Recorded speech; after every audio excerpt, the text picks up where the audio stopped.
Shalom saudara-saudara yang dikasihi Tuhan, jumpa lagi bersama saya dan kita akan membaca dan merenungkan firman Tuhan. Mari kita berdoa. Tuhan, terima kasih untuk kesempatan mendengarkan firman-Mu. Kami berdoa supaya Tuhan memberikan kami hikmat dan pencerahan untuk dapat memahami firman-Mu dengan baik. Dalam nama Yesus kami berdoa. Amin. Yeremia pasal 18 ayat yang keempat.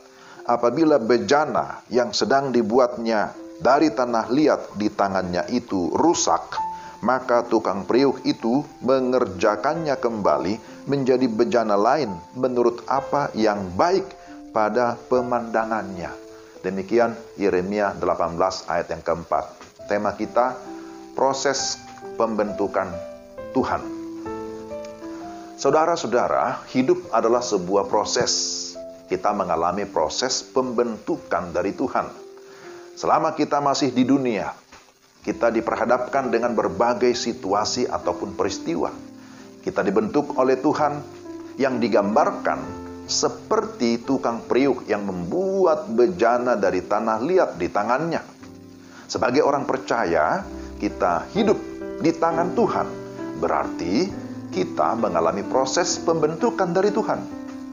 Pertanyaannya adalah, mengapa Tuhan perlu membentuk kehidupan kita? Ada dua alasan mengapa Tuhan ingin membentuk hidup kita. Pertama, Tuhan membentuk kita untuk memunculkan yang terbaik dari hidup kita. Itu tadi yang kita baca dari ayat yang keempat. Apabila bejana yang sedang dibuatnya dari tanah liat di tangannya itu rusak, maka tukang periuk itu akan mengerjakannya kembali menurut apa yang baik pada pemandangannya.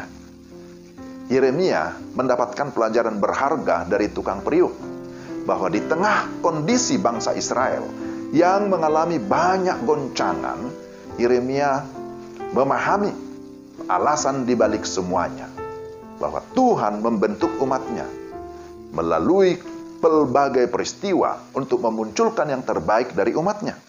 Nah, apa yang terbaik dari umatnya adalah apa yang terbaik menurut pandangannya. Tuhanlah yang menentukan standar apa yang terbaik dari diri umatnya. Dia mau agar umatnya hidup dalam kebenaran, menyembah kepada Allah yang hidup, bukan kepada berhala-berhala, serta memuliakan Tuhan melalui seluruh aspek kehidupan mereka. Itu yang Tuhan mau dari kita juga, supaya kita menjadi pribadi-pribadi yang hidup di dalam penyembahan kepada Tuhan, tetapi juga hidup di dalam kebenaran. Yang kedua, Tuhan membentuk untuk mengajar kita mempunyai hati yang peka terhadap kehendak-Nya. Jikalau kita perhatikan ayat 8 sampai dengan ayat yang ke-10, di sana berbicara tentang, di sini disebutkan, apabila bangsa yang terhadap siapa aku berkata demikian telah bertobat dari kejahatannya, maka menyesallah aku bahwa aku hendak menjatuhkan malapetaka yang kurancangkan itu terhadap mereka. Jadi dalam ayat-ayat ini, Yeremia menegaskan betapa pentingnya hidup seturut dengan kehendak Tuhan. Hidup seturut dengan kehendak-Nya menjauhkan kita dari kehancuran. Tetapi bagaimana kita dapat hidup seturut dengan kehendak-Nya? Tidak ada cara lain. Tuhan menginginkan kita mempunyai hati yang peka terhadap kehendak-Nya. Peka terhadap kehendak Tuhan terlihat dalam dua hal. Pertama, kesediaan untuk bertobat ketika melakukan kesalahan. Bertobat berarti berbalik arah, kembali kepada kebenaran, kembali kepada Tuhan.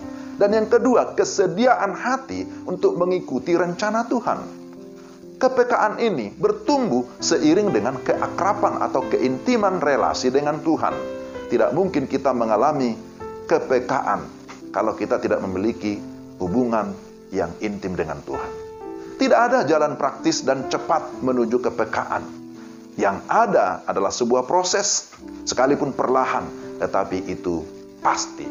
Kesimpulannya, bahwa proses pembentukan Tuhan di dalam hidup kita kadangkala tidak enak, tidak nyaman. Tetapi inilah jalan yang Tuhan ingin kita tempuh. Inilah hidup di tangan Tuhan. Belajar menjadi yang terbaik di matanya. Dan peka terhadap kehendak-Nya. Ketika seorang tukang pahat diinterview atau ditanya, bagaimana Anda membuat patung yang indah dari batu ini? Apa jawabnya? Dia berkata, saya hanya membuang bagian yang tidak penting, dan inilah hasil akhirnya. Hasilnya menjadi indah. Saudara-saudara, mari kita membuang hal yang tidak penting dari kehidupan kita. Apakah itu kebiasaan buruk, perkataan-perkataan yang seronok, pikiran-pikiran yang kotor, dosa yang merusak kehidupan kita. Itu harus disingkirkan, supaya kehidupan kita mengalami proses pengudusan tiap-tiap hari. Dan kita pun makin lama, makin sempurna, menyerupai Kristus, sehingga kehidupan kita semakin berkenan kepada Tuhan. Maukah saudara untuk dibentuk oleh Tuhan tiap-tiap saat? Kiranya Tuhan menolong kita untuk mengikuti proses dari Tuhan. Mari kita berdoa. Tuhan, terima kasih untuk firman-Mu. Firman-Mu memberikan kami kelegaan. Firman-Mu mengarahkan hidup kami, supaya kami hidup sesuai dengan kehendak-Mu. Kami mau dibentuk, kami mau diperlengkapi, supaya kami makin sempurna seperti Kristus. Terima kasih Tuhan. Kami bersyukur dalam nama Tuhan Yesus. Amin. Demikian renungan kita, saudara-saudara. Tuhan menolong kita untuk hidup sesuai dengan kehendak-Nya. Shalom.